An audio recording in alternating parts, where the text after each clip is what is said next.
하나님의 크고 놀라우신 복과 은혜가 여러분과 함께 하시기를 예수님의 이름으로 간절히 축복합니다. 아멘. 오늘은 본문을 중심으로 물고기 잡으러 라는 제목으로 말씀을 전하겠습니다. 제가 부목사님께 본문과 제목을 드렸더니 목사님, 물음표를 넣는 겁니까? 빼는 겁니까? 라고 물어봐요. 그래서 넣으세요. 오늘 본문을 보면 갈릴리 호숫가에서 7 제자가 예수님을 만나는 그러한 배경을 담고 있는데, 예수님을 이때가 예수님을 3번째 제자들이 배운 날입니다. 그런데 저는 어렸을 때부터 이 본문을 가지고 주일학교 때는 별로 그렇게 깊게 생각하지 않았어요. 그런데 중학교, 고등학교, 신학교 가고 그리고 지금까지 묵상하면서 이 부분에서 예수님의 마음이 참으로 안타까웠겠다라는 생각이 들고 본문을 중심으로 여러 주석책을 찾아본 결과 제가 오늘 말씀을 준비하게 되었습니다. 먼저 첫째 단락, 두 번째 단락, 세 번째 단락을 정했으나 제가 말씀드리고 싶은 단락은 마지막 단락이고, 첫 번째, 두 번째는 이 세 번째를 향한 그러한 과정을 여러분들이 다 아시지만은 한번 복습 차원으로 말씀을 드리겠습니다. 예수님께서 부활하셔서 제일 먼저 만난 사람은 막달라 마리아입니다. 청년이라고 마가복음은 나오고 누가복음에는 천사라고 나오는데, 이 청년이 부활하신 예수님, 천사가 부활하신 예수님을 증거하지요. 막달라 마리아와 요한나 그리고 마리아가 향품을 가지고 예수님의 무덤을 안식구 첫날 새벽 미명에 찾아갑니다. 그런데 무덤을 막고 있는 돌은 굴러가 있고 무덤을 지키고 있는 군사들은 없습니다. 무덤석을 확인해 본 결과 실체도 없는 거죠. 그런데 천사가 이렇게 말하는 겁니다. 너희가 십자가에 못 박히신 나사렛 예수를 찾는구나. 그가 살아나셨고 여기 계시지 아니하니라. 보라, 그를 두었던 곳이라 하면서 예수님의 부활을 증거합니다. 그러면서 갈릴리에서 제자들을 만나시겠다 하시는 말씀까지 천사가 전하지요. 그리하여 이 소식을 제자들에게 알리기 위하여 여인들은 뛰어갔고, 그 소식을 들은 베드로와 요한이 달려와서 예수님의 무덤을 확인해 보니 예수님의 시체는 없었습니다. 다 돌아가고 막달라 마리아 혼자 슬피 울고 있는데, 동산집인 줄 알았던 예수님께서 나타나셔서 막달라 마리아가 예수님을 첫 번째로 배웠던 것입니다. 부활하신 예수님을. 두 번째로는 엠마오로 가던 2 제자가 예수님을 만납니다. 예수님께서 십자가에 못 박혀 죽어버렸으니 이제 그들에게는 소망이 없어 고향으로 돌아가는 것이지요. 그 2 제자 중에 한 사람의 이름은 글로바라고 이제 나와 있습니다. 길을 예수님께서 동행하시고 그들이 근심하는 것을 모세의 이야기부터 선지자의 이야기까지 메시아에 관한 이야기를 성경을 풀어 예수님께서 설명해 주고, 이제 저녁 때에 떡을 나눌 때에 그들의 눈이 밝아져 예수님인 줄 알아보고, 그들이 엠마오 고향으로 돌아갔던 발걸음을 뒤로 돌리면서 부활하신 예수님을 증거하기 위하여 예루살렘으로 다시 되돌아 올라갑니다.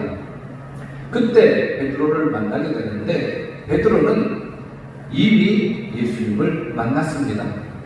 예수님께서 시몬에게 보이셨기 때문이지요. 그래서 엠마오로 가는 2 제자가 우리가 예수님을 만났다, 부활하신 예수님을 만났다 그렇게 전하니까 베드로가 맞다, 그렇다, 예수님 부활하셨다, 나도 배웠다 라고 이야기한 것이지요. 이제 도마가 빠진 10명의 제자에게 예수님께서 부활하신 첫날 밤에 나타나셨는데, 이 도마는 밖에서 이상한 소문을 듣고 옵니다. 대제사장을 찾아간 로마 군병들이 전한 헛소문입니다. 가짜 뉴스입니다. 대제사장의 도를 받고 간밤에 도적대들이 예수님의 신체를 훔쳐갔다, 그렇게 소문을 퍼뜨리라 하여 그 소문을 듣고 도마가 이 10명의 제자를 만나게 되는데, 도마가 빠진 때 예수님께서 10명의 제자를 만나셨습니다. 가룟유다는 이미 자살하여 죽고 없었지요. 그래서 이제 10명의 제자에게 예수님께서 보이셨고, 그 부활하신 예수님을 10명의 제자는 알았는데 도마는 미처 알지 못하여 이렇게 따져 묻죠. 예수님이 부활했다는 걸 믿지 못하고 너희들이 이렇게 중대한 일을 나를 빼놓고 할 수가 있느냐? 나를 빼놓고 너희들끼리 예수님 신체를 훔쳐오면 되겠느냐? 그렇게 이야기가 나오는 겁니다. 그러니까 아니다, 예수님이 부활했다 하니까 도마가 내 손으로 예수님의 못자국을 확인하고, 손에 있는 못자국을 확인하고, 내 손으로 예수님의 옆구리에 있는 찬자국을 확인하지 않고는 내가 믿을 수 없겠다, 그렇게 이야기합니다. 그때 그런 후로 8일이 지난 다음에 예수님께서 나타나셨습니다. 분명히 문을 닫았는데 예수님께서 그 문을 통과해서 오신 것입니다. 그러면서 너희에게 평강이 있느냐라고 말씀하시고 도마에게 이렇게 이야기하죠. 내 손가락을 이리 내밀어 내 손을 보고, 옷자국은 손가락으로 확인할 수 있었습니다. 그만한 상처였지요. 그만한 구멍이었습니다. 그런데 옆구리는 손을 집어 넣어야 할 정도로 그 창자국이 컸다라는 것이지요. 내 손을 내밀어 내 옆구리를 넣어보라. 그리하여 믿음 없는 자가 되지 말고 믿는 자가 되라. 그렇게 예수님께서 부활하신 몸을 제자들에게 보이셨습니다. 이제 세 번째로 제자들에게 보이신 날인데 오늘 본문이지요. 7 제자에게 보이셨습니다. 그 다음에 11 제자에게 너희는 가서 모든 족속으로 제자를 삼아 아버지와 아들과 성령의 이름으로 세례를 베풀고 내가 너희에게 공부한 모든 것을 가르쳐 지키게 하라. 볼지어다 내가 세상 끝날까지 너희와 영원히 함께 있으리라 하는 이 말씀을 하시면서 예수님께서 승천하시지요. 이 승천하시는 장면에 500의 형제가 보았고 또한 야고보도 예수님을 보았습니다. 이 500의 형제에게 일시에 보이셨고 야고보에게 보이셨고, 그 다음에 부활하신 후 40일간 이 세상에 계셨는데 감난산에서 승천하시기 전에 제자들에게 나타나셨습니다. 그리고는 이제 부활 후에 만난 사도가 있는데, 승천 후에 만난 사도가 있는데 그 사도가 바로 바울입니다.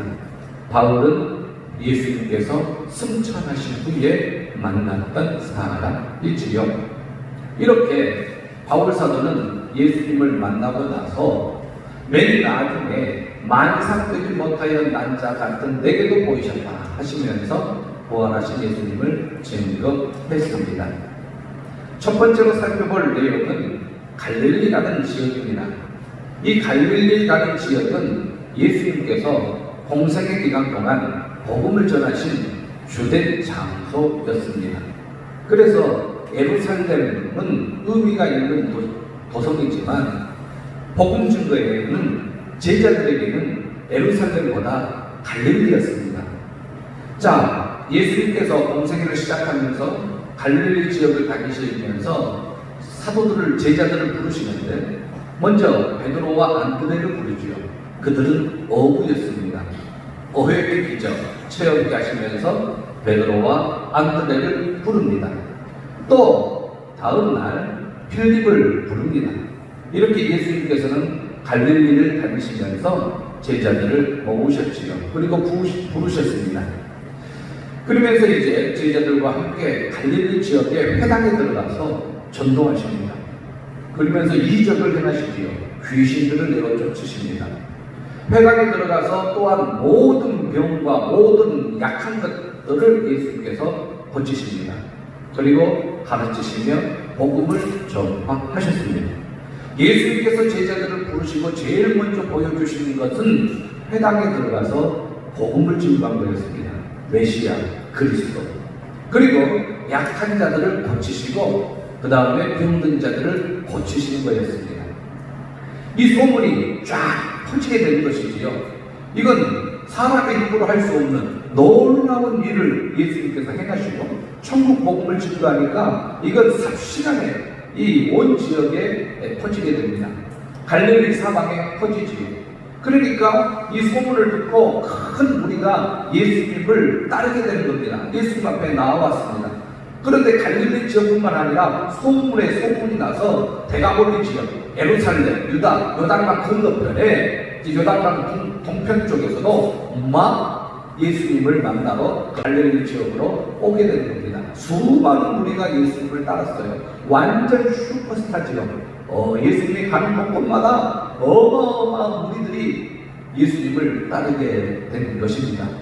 거기에는 그 사람들 군중 속에는 다리 저는 사람이 있었습니다. 장애인이 있었습니다. 맹인과 말 못하는 사람이 있었습니다. 그런데 예수님께서 고쳐주시는 거예요. 다리 저는 사람, 장애인, 맹인, 말 못 보는 사람, 혀가 둔한 사람, 말 못하는 사람 다 예수님께서 고쳐주십니다. 놀라운 일이지요. 이러한 일이 일어나니까 소문이 안 날라야 안 날 수도 없고 이분이 어떤 사람이냐, 이 사람이 어떤 사람이냐, 어떤 사람이기에 이런 일을 행하느냐 하면서 모든 사람들이 놀라며 하나님께 영광을 돌리지요. 말 못하는 사람, 장애인, 다리 저는 사람, 맹인들 그들이 고침받는 걸 보고 이스라엘 하나님께 영광을 돌리는 그 무리들이었습니다. 야, 하나님이 아니면 이렇게 할 수가 없다. 제일 처음에는 하나님이 보내신 선지자로 알았어요, 예수님을. 그래서 하나님께 영광을 돌리면서 메시아로는 인정을 하지 못하고 그렇게 선지자로만 인정을 하고 예수님을 따랐던 거죠. 그런데 예수님은 메시아고 그리스도였죠. 하나님의 아들이신 거였던 것입니다. 이제 예수님께서 갈릴리 지역에서 공생의 기간을 보내시면서 이제 제자들 12사도를 모으시면서 이제 3년간의 공생의 기간을 거의 마칠 즈음 예수님께서는 십자가를 지시기 위하여 예루살렘을 향하여 가십니다. 그러면서 갈릴리 지역을 출발하기 전에 예수님께서 순환 예고를 하십니다. 순환 예고. 예루살렘으로 향하여 가기 전에 순환 예고를 해요. 내가 고난을 당한다. 이방인들에게 넘기움을 당할 것이다. 채찍질 당하고 능력받고 그 다음에 십자가에 못 박혀 죽겠다. 그러나 죽은 후에 3일 만에 내가 부활하겠다. 부활한 후에 내가 너희보다 먼저 갈릴리로 가 있겠다. 라는 예언을 하시는 겁니다. 이 예언은 사랑하는 세 제자 베드로와 안드레, 야고보, 이 세 제자는 변화상에서 한 번 더 들었어요. 그래가지고 세 제자는 4번 이 똑같은 이야기, 이 십자가 이 예언, 그 예언, 순환에 대한 예언을 4번 들었고 나머지 9 제자들은 3번 들었어요. 이건 한 번 듣고 지나칠 이야기가 아니라 예수님께서 순환에 대한 이야기를 정확하게 제자들에게 하신 것이지요. 갈릴리에 보낼 때에 이제 예수님께서 이제 이렇게 제자들에게 이야기했죠. 인자가 장차 사람들의 손에 넘겨져. 자, 이렇게 사람들의 손에 넘겨져 죽음을 당하고 이제 3일 만에 부활하겠다. 그 다음에 너희보다 먼저 갈릴리로 가리라. 이 예언까지 예수님께서 하셨습니다. 이제 마태복음 26장에도 세족식을 하면서 이 예언을 또 하셨어요. 그때 이제 세족식과 성만찬을 행한 이후에 이 순환에 대한 이야기를 예수님께서 제자들에게 또 하셨어요. 그때 베드로가 이런 일이 결코 예수님한테 임하지 않도록 자기가 다 맡겠다 이거죠. 그러면서 결코 이런 일은 있지 않겠다. 너희들이 다 나를 버릴까? 다른 사람은 다 버릴지라도 나는 결단코 주를 버리지 않겠다. 결코 버리지 않겠다. 그때 예수님께서 이렇게 이야기하신 거 기억하시죠? 너가 나를 몇 번 부인하리라? 3번. 언제? 뭐 하기 전에? 다물기 전에 너가 나를 3번 부인하리라. 정확하게 다물기 전까지 예언하셨지요. 예수님께서 이렇게 예언을 하셨습니다. 정말로 예수님은 겟세마네 동산에서 기도하시다가 가룟유다가 데리고 온 군병들과 군사들에 의하여 잡힙니다. 그리고 그날 밤에 능력받고 그 다음 날 아침 9시 십자가에 못 박혀요. 이런 재판이 어디 있으며 이런 사회법이 어디 있습니까? 그러면서 예수님께서 이제 십자가를 지시고 죽었어요.